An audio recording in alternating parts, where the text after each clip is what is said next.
Okay, so we continue working on the King's Indian, and this time we'll see a game played between Leniart against the Grandmaster Hikaru Nakamura. We have the main position of the King's Indian, and now White plays this move.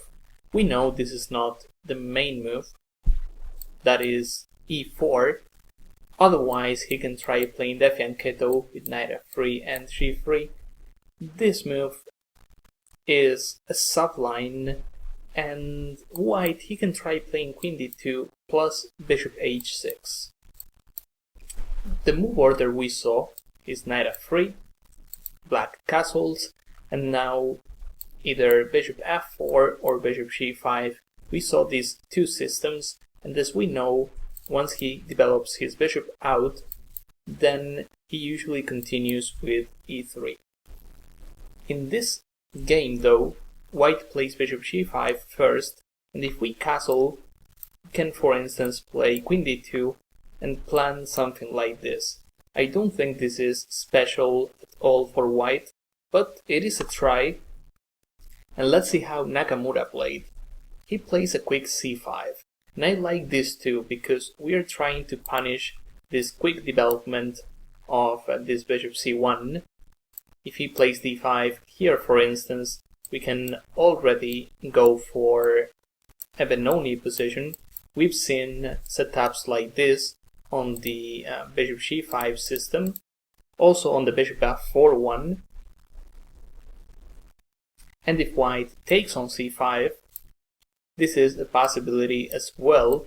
Now his queen d2 idea loses value because we take on c5 with the knight, and then we have knight e4. Yep, in fact I think White is likely to lose material here. If knight takes, the queen has to stay on these squares, and I have queen a5 check. So knight e4. Well, if he moves the queen, I can take, queen takes, now queen a5, queen b6. Those moves, they are both annoying for White. It is amazing that computer already says black is close to winning. We can tell so because both b2 and f2 are hanging. Here for instance this, knight d3 check, wow, takes, and queen takes f1. Yeah, this is not likely to happen, but it is good to know. So I like this quick c5. This is what we like about King's Indian. We are flexible, and we are not committed to playing with e5 only. We can also play with c5 or c6 depending on the situation. White plays knight to f3. We take, he takes with the knight, and we castle. Queen d2. White has a reasonable game. He's trying to play his bishop h6 plan, and as black we continue developing our pieces. I like this knight c6 because we stop this move. Here we win a piece, and of course the game. So knight c6, if he takes here for instance, both retakes are okay. If we take with the side pawn, we bring this pawn to the center and we support d5. We open the b file as well. I love this, but taking with the d pawn looks even better to me, because the queenless position, our bishops are way much better than White's, and as White we have to be concerned about this bishop being trapped or being traded off. Here for instance knight h5, and I don't see how White can keep his bishop. Bishop c7, rook d7, and bishop h4, yeah, g5, this knight h5. I'll play a queenless position with the bishop pair and all the chances to win. So that should be a slight advantage for us. e3 is another option. Trying to play bishop e2, trying to castle, and we have a game, of course, a good middle game for both sides. We can play simple moves and we are just fine. This is not Emeroxy bind because he has the pawn on e3, not e4. And once he has the pawn on e3, he can forget about playing bishop h6. So this is not a big deal for us. White played knight f3. He wants to play this one way or the other, and that is why he goes back there. So let's see how Nakamura punishes this white strategy. Bishop h6. We can tell white's plan is against the opening rules because he's not finishing his development and he still has the king in the middle. So this has to be wrong. Bishop h6. Here, for instance, I would consider a move like this because I want to develop my bishop as soon as possible. I want to play rook c8, and if possible, I want to open that position as soon as I can. But Nakamura plays even better and he takes on h6. It does look a bit scary to allow this queen entry. We see some kind of ghosts with h4, h5, knight here, but the truth is, he's the one with the king at risk. He cannot afford an attack if he's got the king on e1 and no development. So bishop e6, we have this simple threat. We can always use the other knight to protect just in case. Here, for instance, white takes the risk and plays knight c5. We'll see this is a huge mistake. He could have played e3, but queen b6, I still have a lot of pressure, and his kingside attack is not existing yet. I mean, this queen takes b2, no mating threat, he's losing material, rook b1, I can even play rook ac8, and now after this, knight e5, and I'm still dominating. This is something that happens a lot in King's Indian, especially in the Samish variation. You probably remember the chapter where white plays f3 and then he tries a kingside advance. It's like he always has a decent attack, but it's almost never a mating attack. Here white, he's got that beautiful queen on h6, but he's lacking pieces, so we don't have to be afraid. Bishop e6. Okay, white. I don't want to say the move is bad, but the plan itself has to be wrong. He's attacking with few pieces, and black plays knight to e5. We prepare this, c4 is also hanging, and if he takes on e6, we'll also have knight f7 just in case. So this move I don't really understand. This is I know he's trying to stop knight c4, but even if black plays this, white can still play queen h4. So maybe if I were white, I would play e3. I don't want to protect this pawn anymore, I just want to castle as soon as possible and later on try to attack. That is the only move I see. I cannot play h4 because of this. And yeah, the queen is not trapped though. It looks like it, but he can still play knight takes e6, attacking my queen as well. But okay, we open the f file, we have queen b6. This is a disaster for white. So yeah, he has to play e3, bishop e2 as soon as possible. Here we start understanding why not following the opening rules can be, and this is what happening in this game. Okay, so white plays f3. This move is too simple. We develop and we create a threat. The computer says bishop takes c4, but that is taking risks and there's no need. Queen b6 is much better. White plays knight c4. Okay, so here we have to be careful. We have those mating threats, and after knight c4, I suggest you pause the video and try finding the best continuation for black.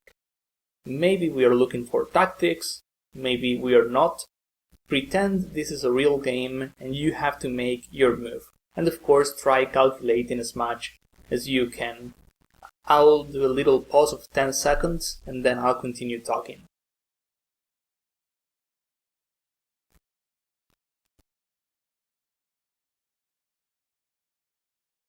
In this position, white has the basic threat of taking on f6 and then he's mating us on h7.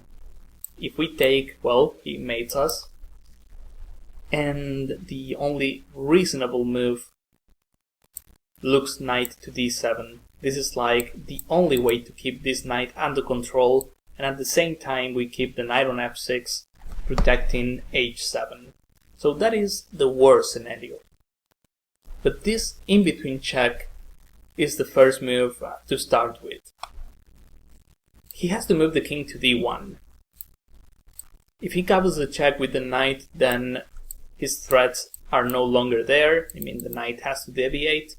And if he plays king f2, we have a simple tactic, which is knight check, takes, and we win the queen, and of course the game.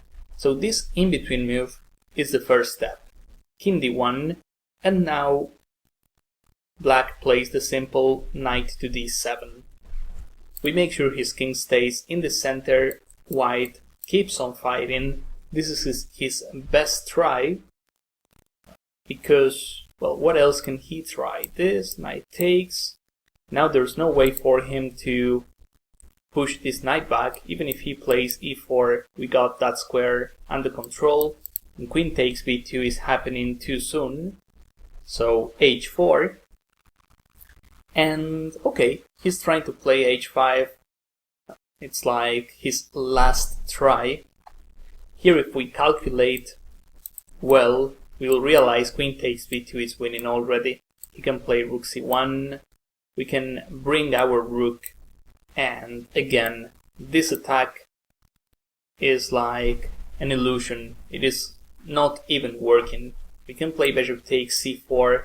Before he hits, we'll mate him. We have a lot of mating ideas here. Bishop takes e2, and then we mate him on c1. If this, rook takes, king f2, it's like he'll never make it. Bishop takes f1 check. Yeah, as you can see, this is an easy win. Even if we run out of checks, we take, and there's no mating one for white. So, as you can see, everything is working according to logic. White has the king on d1, he's the one that deserves to lose this one. So queen takes b2, according to that computer, taking on c4. Those are easy when you analyze at home, but in a real game you still get worried about white mating you. So Nakamura plays a great move from the practice point of view. We play d5, we try to remove this knight, we also try opening lines. This d5 is much better. If he takes, I take, and now I'll open the d file sooner or later. This is absolutely winning for us. As you can see, his king cannot escape. So d5, knight d2, d takes, white is still trying, but okay. We take on b2 first, we take on a2, and now question is, what happens if he takes? In the game, white played rook c1. This is kind of giving up. But if he takes here, this is a good exercise as well. What should we play? Can we just take on c6? Should we play something else? If we take, well, then knight takes h7, and we are in trouble because he opens the h file. Queen takes g6 is also there. Not to mention bishop e6 is hanging as well. Of course, if we take this way, there's queen h8. So, if white played this move, we would have played the in-between move c3. The only real check white has is this. Now we play king h8, and surprise, this h7 pawn works as a defender for our king, and he cannot stop all the threats. Queen takes, c2, and checks on the d-file as well. So white saw c3 coming, he played rook c1, but Nakamura played c3 anyway. If this, we have queen a1, even queen a4. I mean, we have all sorts of moves here. This, rook c8. Yeah, the problem is white doesn't have defenders. So c3, knight d4. Another classy move by Nakamura, trying to remove that defender of the d2 square. White takes, bishop takes, and believe it or not, white gives up at move 21 after bishop takes c6. Apart from attacking, this bishop is now protecting h7. That means white cannot open the h-file, and the rest is easy. We mate him on d2, or we'll give a check on the d-file, and that is going to be deadly.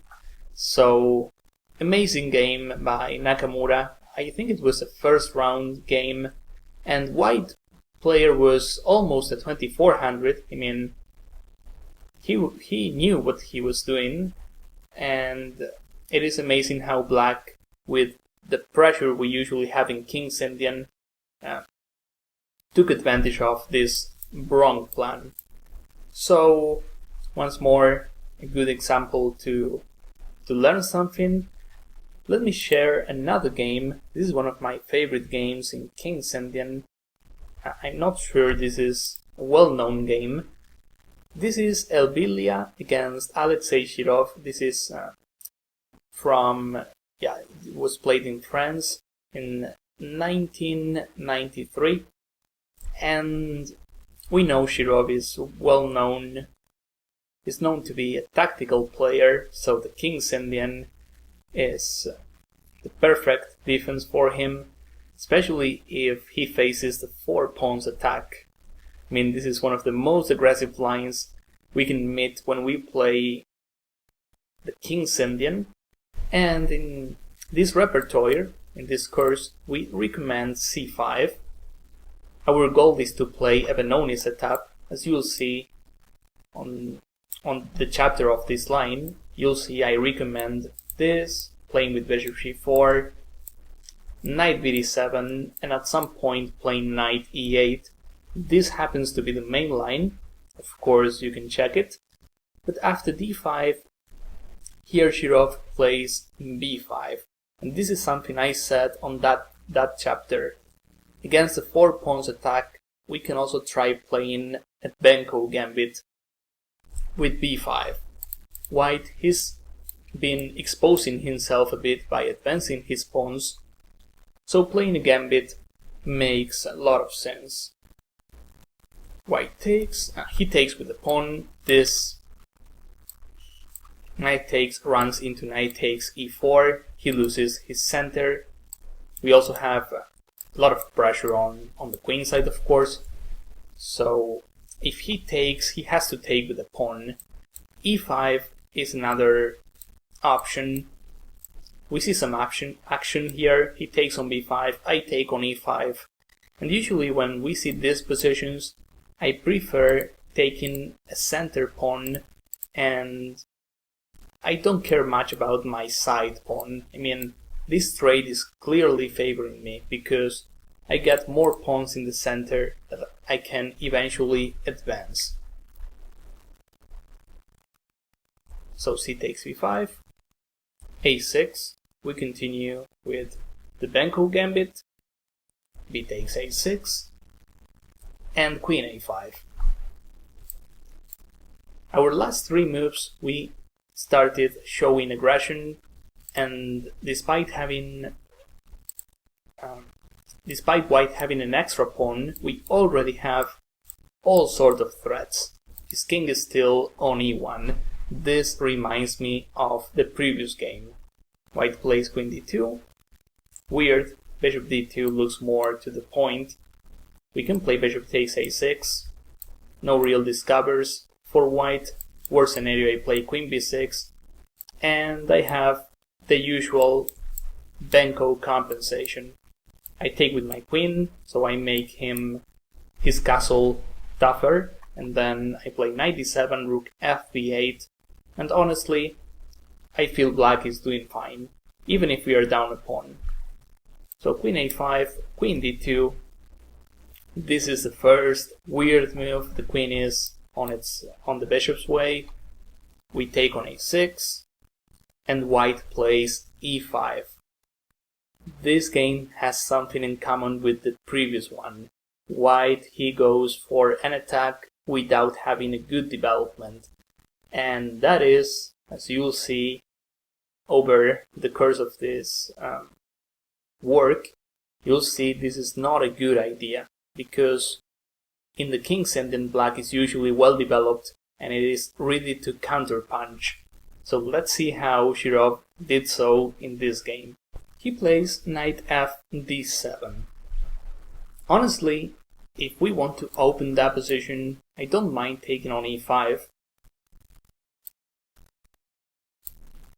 Now I play knight f d7. The more I open that position, the better it is for me, because the king is on e1, and even if he keeps on advancing, this is clearly favoring black. This, knight e5. Even if I trade pieces, that is favoring me. As you can see, this plays itself. I would love playing rook d8, and white is almost lost already. So, knight f d7, this has a reason. I mean, black doesn't want to take on e5 yet, because after the trades, this bishop is getting out. If I play knight f d7 first, now whether he plays e6 or takes on d6, this bishop is kind of passive. So I think that is the reason why Shirov played knight f d7.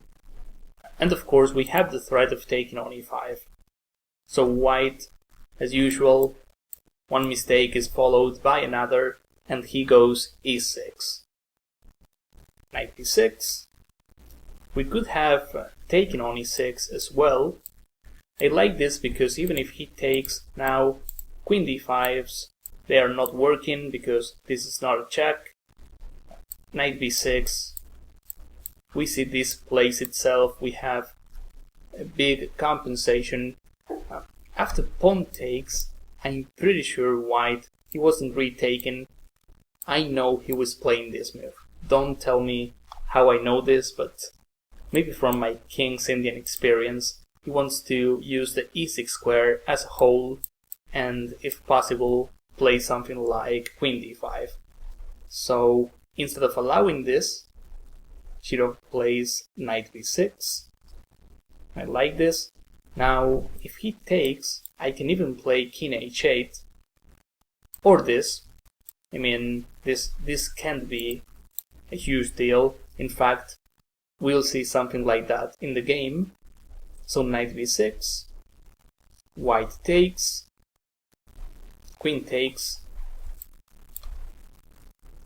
We see a couple of trades coming, and white plays knight to c5. Yeah, white continues with aggressive play because it is tough for him to castle, and we have a lot of threats already. Playing a move like queen e2 looks like a good option, but if we trade queens off, first we have a nice endgame. For Benko players, you probably know the endgames are usually favoring black. And second, we can play this in-between move first.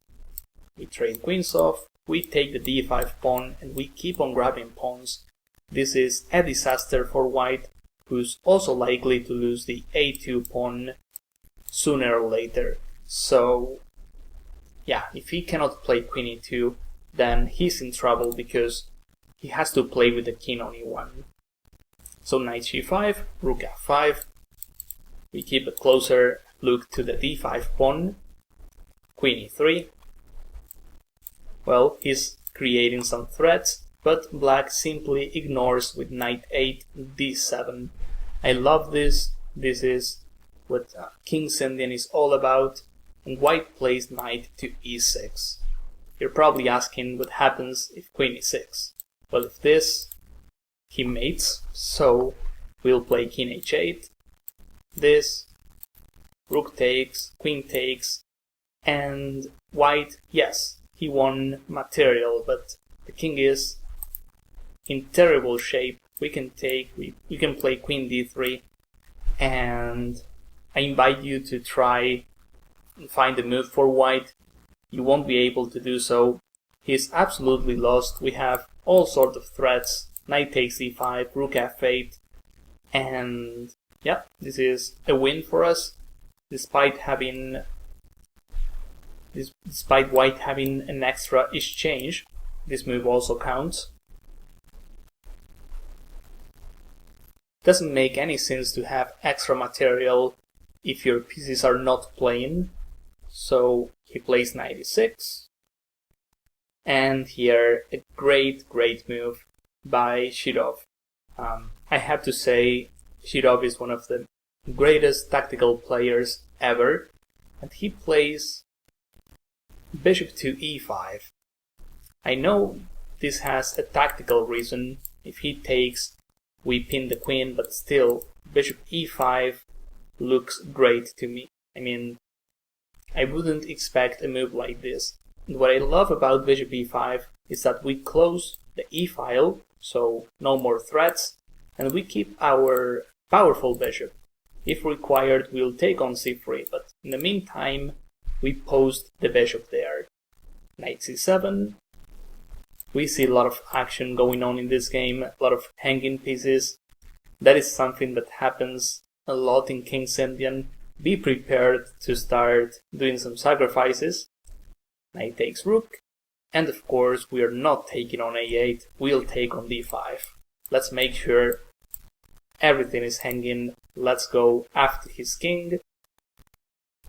White, under this pressure, plays the wrong move.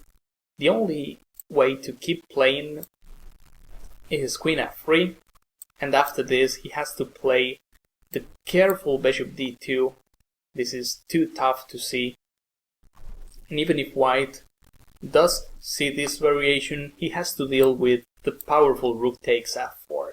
I know, everything is hanging, and after bishop takes, knight e4, it is not easy for white to deal with this.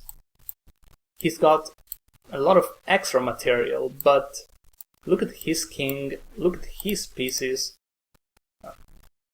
He cannot find any coordination, he cannot even play a move like c3 because of knight d2, and he loses the queen. So in this position, even with this extra material, I would bet white is in trouble. At least in practice, he is in trouble because he won't make the first computer move every single time.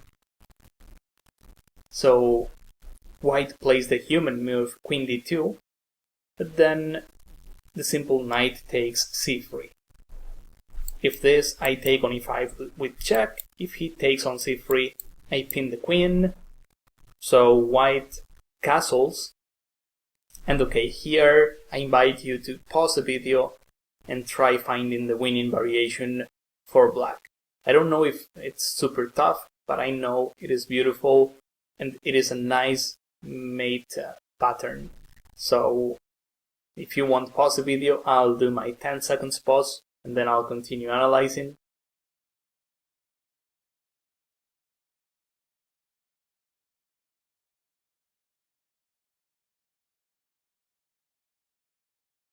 So in this position, the funny thing is, if we don't have an urgent tactic, we are kind of lost because he just castled. And yes, we can take the knight on a8, but we are down this change. He's taking too many pieces too soon. So bishop d4 check looks like a good move to begin with. In the game, white played king h1, which I think it's a move everybody would play. And then we have the beautiful knight to e4. This wins the game. We sacrifice our queen, but of course we have knight check and then mate. Awesome mate. The problem is, after knight e4, he has to take, because what else?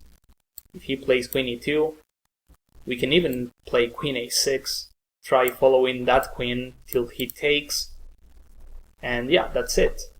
Queen here, takes, check, and mate. So, beautiful tactical pattern. 94, the last move maybe it's queen e1, but okay, I take, rook takes, and still, no, not rook takes, sorry, knight here and mate on h5. So this was the game, and after 94, white gives up. But the funny thing would have been rook f2, and maybe you saw bishop d4 check, you also saw knight e4, but after bishop d4 check we also have to analyze what happens if rook f2, because we still have a lot of hanging pieces. So here we have rook takes f4. This is the move to finish him off. Believe it or not, everything is working. Our king's Indian coordination is paying off, and white has to give up. He cannot take with the rook, he's under a pin. Queen takes, I have knight e2 check, and hopefully mate on e1 in some variations. So maybe he can take on c3. We play rook takes f2, and now we have all sorts of these cupboards. a8 is hanging, worst scenario. White has to give up. So, okay, let's see the finish of this game. 94. Here I think, yeah, white resigns here. He could have played queen takes just to see this beautiful mate. If I were white, I would just take on a5 to give my opponent the chance of mating me like this. So that's all for this games section. I hope you found this useful. I hope you could learn new ideas to see how King's Indian works in practice, and maybe from the theory point of view as well. So that's all. Hope you enjoyed this, and I want to see you guys in my next works. Thank you.